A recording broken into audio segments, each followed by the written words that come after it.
All right, welcome everybody. Today I'm joined by Matt, and Matt is the Information Technology Director at McLean Bible Church. That's in the Washington, D.C., Baltimore area. And Matt has over 15 years experience of IT, which include project management, large scale implementations, vision casting, and he's very, very gifted in explaining highly technical systems to non-technical people. And the topics we're going to be discussing today are extremely important. So we're going to be getting into the security of churches, security of buildings, and how you just help your congregation feel safe. Now, Matt is an expert, as I've mentioned, all of his credentials here, and has worked at McLean Bible Church for about 7-8 years. And this is an area where I think they're one of the leaders in the country.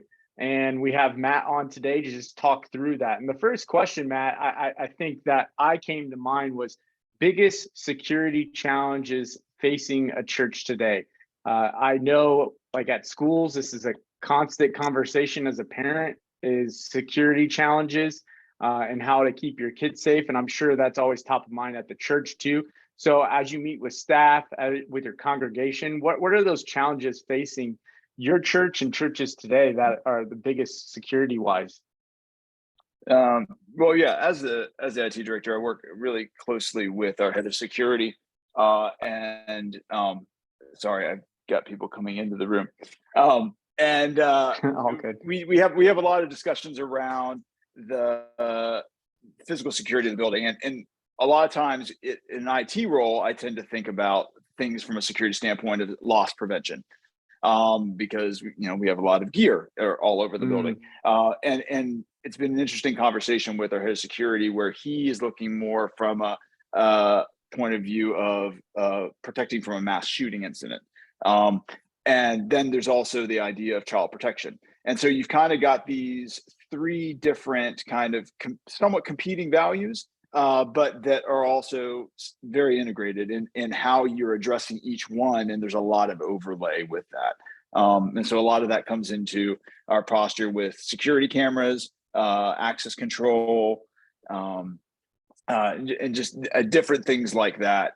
And that's really where on the technology side, we look at the perspective we take from that. And there's been a shift, I think, in recent years in how that is looked at from an old school security model where you've got these old school security companies that are pushing their gear and you're getting your on-site NVR that's doing recording, or you've got these old antiquated door locks and how that's all lined up and you've got wires all over the place. And it becomes just a mess and a nightmare from a support standpoint of who manages that. Is that IT's responsibility? Is that security? Is that some other company that comes in to do that? And I've been shifting that mindset within our security team to be like, look, we can adopt IT principles that run along a SaaS model that really take a lot of the burden off of us and also allow us to take advantage of a lot of that high tech, new, innovative stuff that some of these younger companies in the security industry are really leaning into. Yeah, with the younger companies, let's talk about that a little bit. It sounds like the most common security mistake that churches make is going with the system that requires a lot of atoms, so to speak, right? Where it's like, hey, physical things inside the building instead of making them bits, which are, there's not physical like hardware, it's in the cloud, it lives. So right. Maybe talk a little bit more. What are the common security mistakes that you think churches are making? I don't know. I think just the quickness of adopting new technology. I think there's a lot of times there's a window in your time where you really need to make the jump from a budgetary perspective of, look, this is we have a saying, you either pay now or you pay later, right? And so I think it's adjusting that mindset of like, hey, look, if we make the jump now, we're gonna be able to take advantage of all this stuff as opposed to waiting for X to break and now make the move into this new area. And so there's a lot of that kind of like back and forth in mindset. And when you're thinking about that, or if you're in a situation where your stuff is just so old, that it's adequate timing to make that move. Let's talk about old. All right. So it's waiting around. So church is just like, hey, we'll get to that once it breaks. Like that's a common mistake. It's like, no. When it comes to security, you need to be proactive, it sounds like. And yeah, that's like a no-brainer statement, I feel like, when it came out of my mouth. When you got being proactive, what are some areas that you personally have been proactive in, maybe like saying, hey, this works fine, but let's do something that's a little bit more proactive? Because what interests me, Matt, is like you said there's theft prevention, which, that could be a monthly thing that comes up. Then you've got safety issues that are larger scale, but lower probability, but still those are very, very high on top of your mind. So it's a balancing act. And I'm sure that you have different systems in place that address each one, and then you're proactive about certain ones. With your head of security focusing on more theft prevention, because I get that a lot of churches have very expensive equipment, a lot of people coming in and out of the building. That sounds like an area perhaps that you were proactive in replacing an old system, or you like advocated churches to go ahead and do that. Or is this something where you kind of look at the reverse angle, where you're looking more at, hey, we want to ensure security from like a really bad event happening, and we're going to like focus energy on that first? I'm a huge proponent of finding integrated systems, or systems that are going to meet several needs. So I don't want to piecemeal a bunch of things together where one thing does this, one thing does that, one thing does this, and now we've got three systems we have to manage. I want to find systems and architecture that are going to give us one portal into management and that are going to meet multiple needs. And so one of the things that when we were kind of reevaluating how we do our security and looking at, do we have camera placements in the right place, or where can we maybe strip down the amount of cameras have to make the ones we've got more effective. We started looking at systems that integrate those cameras with the door lock system. So one of the big things we use is Verkada, and that's what we've landed on. We really, really love it.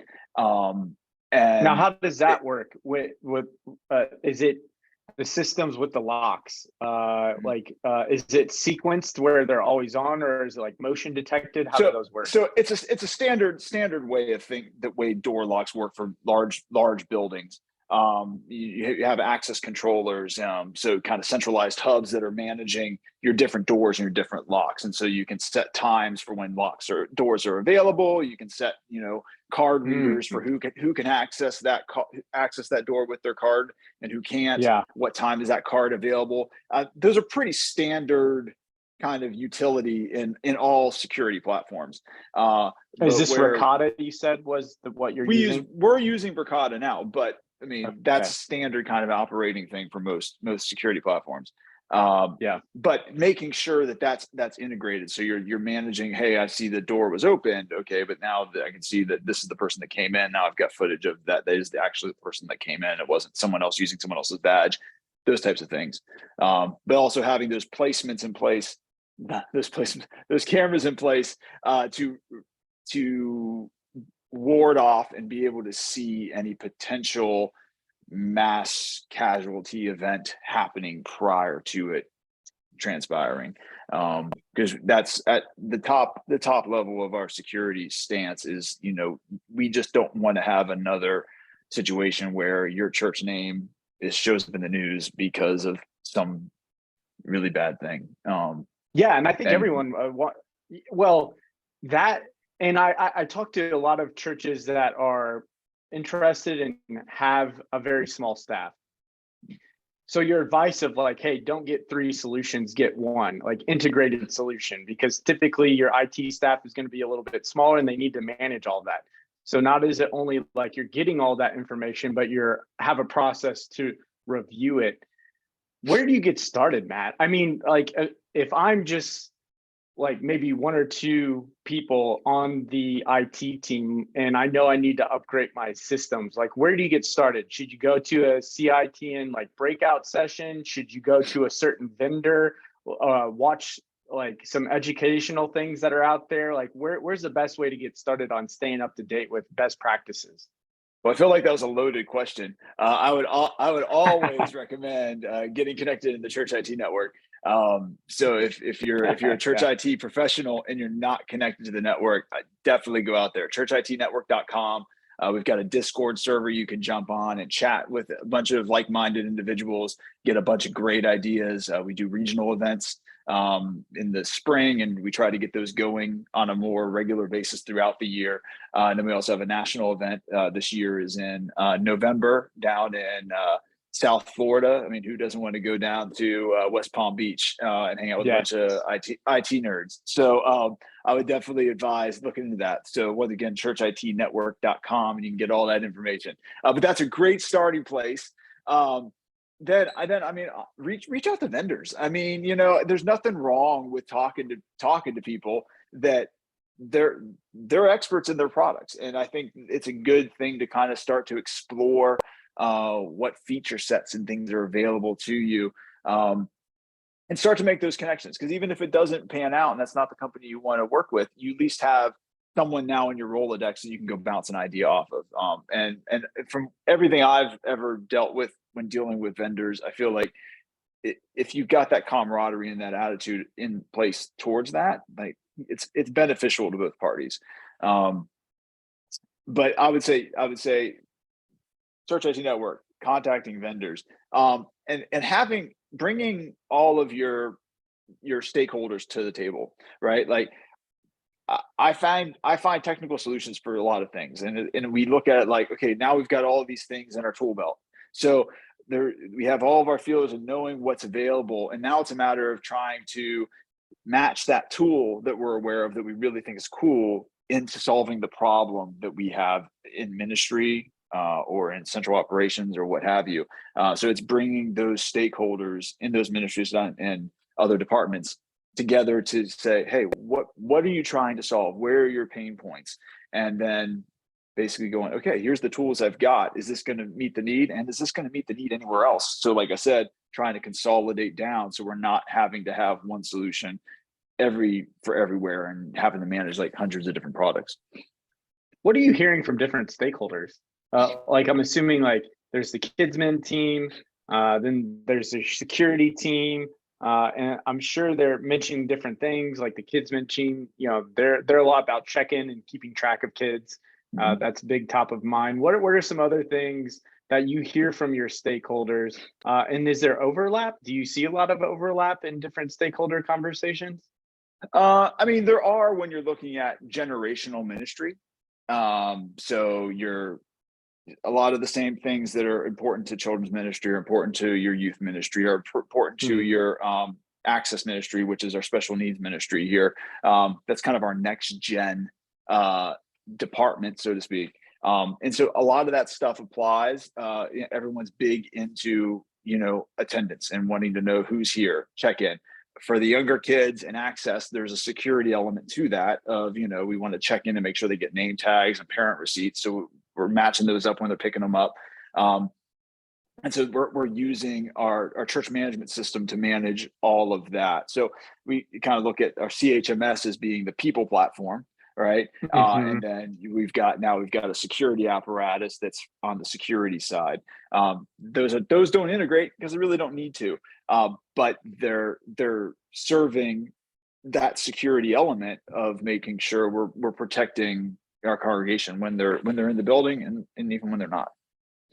Yeah, that's great. And I know security in different parts of the church is really important. So bringing stakeholders to the table to have that discussion with them is a good piece of advice. Let's put a bow on this conversation. So top advice that I've heard from you, Matt, is number one, be proactive. Don't wait for old stuff to break. So I do that around my house a lot. And I think my wife would wish I was more proactive. So yeah, be proactive, get new things in place, not when old things break, but immediately. Also, you want to bring the stakeholders to the table. We just discussed that a little bit. If you don't know where to start, visit the CITN network. The Discord channel is great. And there's a lot of folks like Matt on that channel that can help you out and answer questions and also provide you with recommendations for different vendors. Matt's mentioned one right now, previously, Ricotta. Was it? Yeah, Ricotta. Yep, that's a great solution to take a look at. Did I miss anything, Matt? Any other points of advice that you would add in there? Um, I mean, I don't know. If you're talking security, like become buddies with your security guys. Like you learn so much from what that posture is and what they have to go through, and where their heart is, and the weight that they feel for your congregation, for your facility. We've had several conversations, with some of the most recent stuff, the shootings and some of the churches, more recently, Yeah. and having seen footage online of the shooter walking through their building.